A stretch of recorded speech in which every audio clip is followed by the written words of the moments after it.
Howdy, this is Karen from Karen Dawn Designs, and today I'm going to show you how to use Magic Loop. The idea behind Magic Loop is that you're going to use circular needles and always have this loop that's going to stick out of your knitting.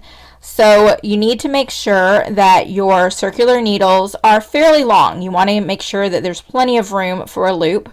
So usually at least 32 inches, 40 inches, especially if you're going to do like 2 at a time socks or something like that, would be recommended. You also want to make sure that the cable of your needles is really flexible because you're going to want to be able to have it kind of be pinched and form this loop. So if you have a very stiff cable, it might not be the best type of needle to use for Magic Loop. The first thing you need to do to get started is to cast on all of the stitches for your project. So I am going to use 20 stitches for this project. So I'm going to cast those on off camera and then I'll be back to show you what to do. I have cast on 20 stitches using the long tail cast on method. So once you've done that, take those stitches and slide them onto your cable. Then you need to find the halfway point. Since I have 20 stitches and I need to count to 10. So that's 2, 4, 6, 8, 10. So find that middle point. And then you're going to need to take your cord of your circular needle and pull it up through those stitches. This is why having a flexible cord is very handy. So pull that cord through the stitches. So now you're dividing it so there are 2 sides to your stitches, and just keep pulling until you get to your needles. And at this point, this is where I like to do a little bit of straightening. Make sure that your stitches are not twisted, so you can see the bottoms of the stitches are facing inward. Go ahead and take the stitches, so I'm going to actually flip mine over so the ones without the yarn are on the top. Okay, so the set of stitches without the yarn, go ahead and slide those on down to the end of your needle because we're going to start working with those. And then these stitches here, make sure they are off your needle. Now here's the key point with Magic Loop. You need to give yourself enough room to work with the needle. So you need to pull these stitches onto the cord and leave yourself enough room. But you also need to always make sure that you still have a loop over on this side. You never want your stitches to join back up. And with this super small circumference, that's not a huge issue. But if you had a lot more stitches here, just make sure that you never pull this far enough that you get rid of your loop. This is the Magic Loop over here. Okay, so I have enough to work with. I'm going to go ahead and make sure I'm using the working yarn. Your yarn needs to be in the back, so make sure your yarn placement. I'm going to tension my yarn. Okay, so your yarn is coming from the back. Your stitches are not twisted. Bottoms of the stitches are all pointed toward the center. Go ahead and we're just going to be knitting this round. So insert your needle to knit. Again, make sure you have not looped this yarn over the cord or anything else, and just take the yarn and do a knit stitch.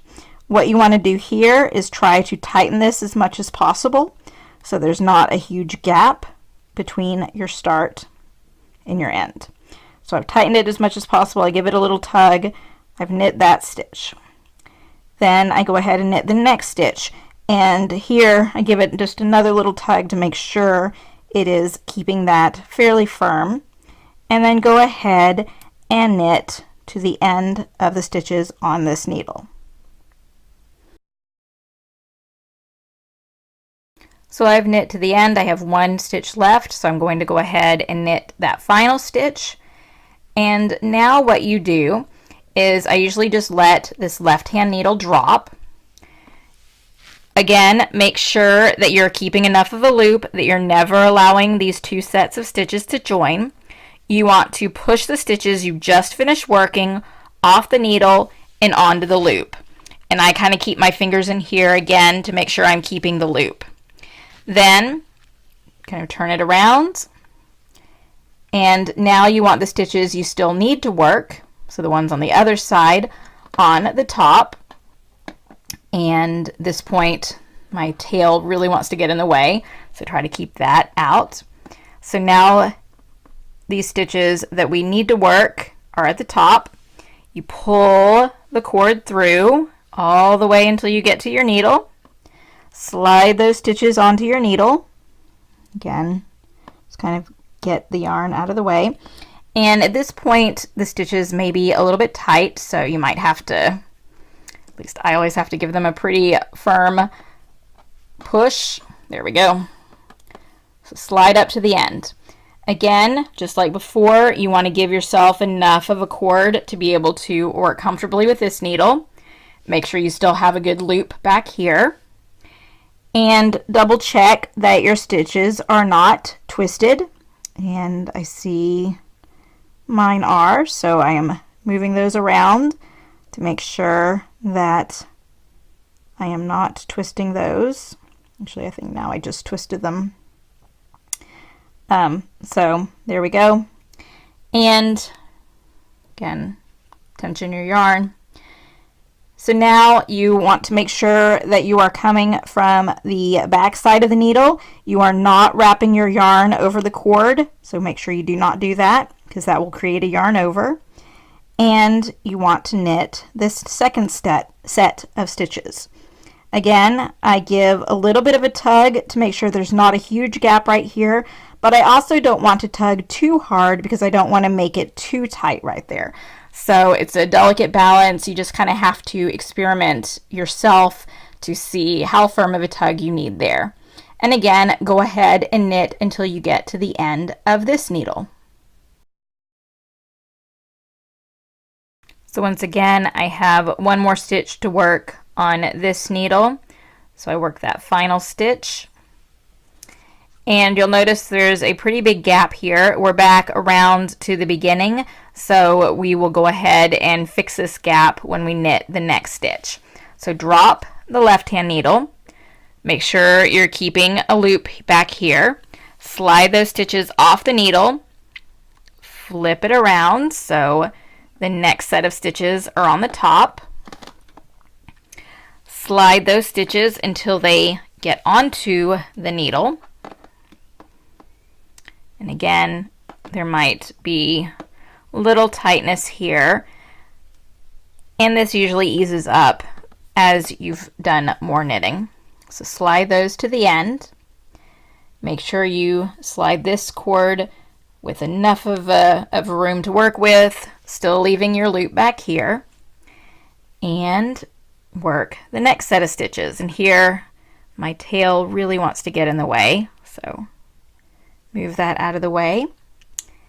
And what we want to do is really close up this gap.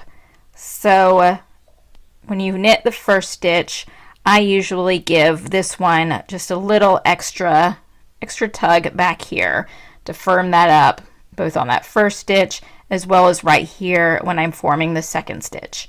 I don't usually tug quite that hard whenever I am knitting later, but especially just to close that gap a little bit, that helps.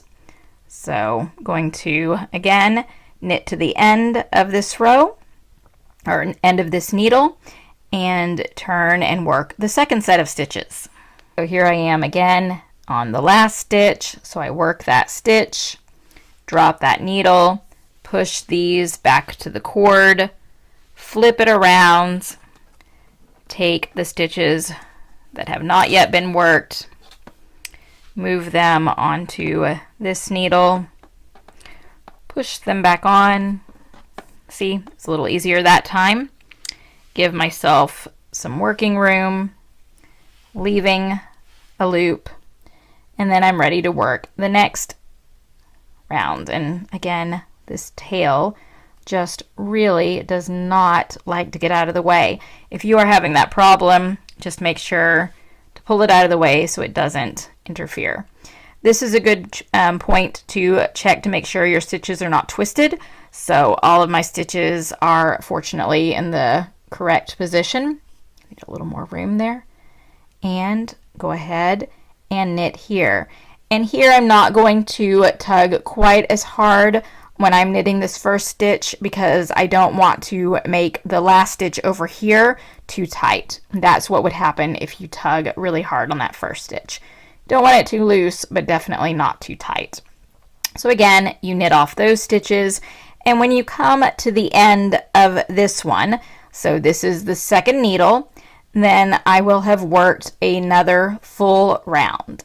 So you have to work both sides of your knitting to get one full round on Magic Loop.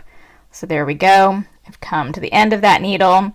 You can tell where my tail is, so that is the end of the round. And you just continue working like that throughout your whole project. Thank you for watching this tutorial video. I hope you found it helpful. If you would like to find more knitting tutorials, check out the other videos on my channel and make sure to hit the subscribe button so that way you are notified whenever new videos are posted. Thank you and happy knitting!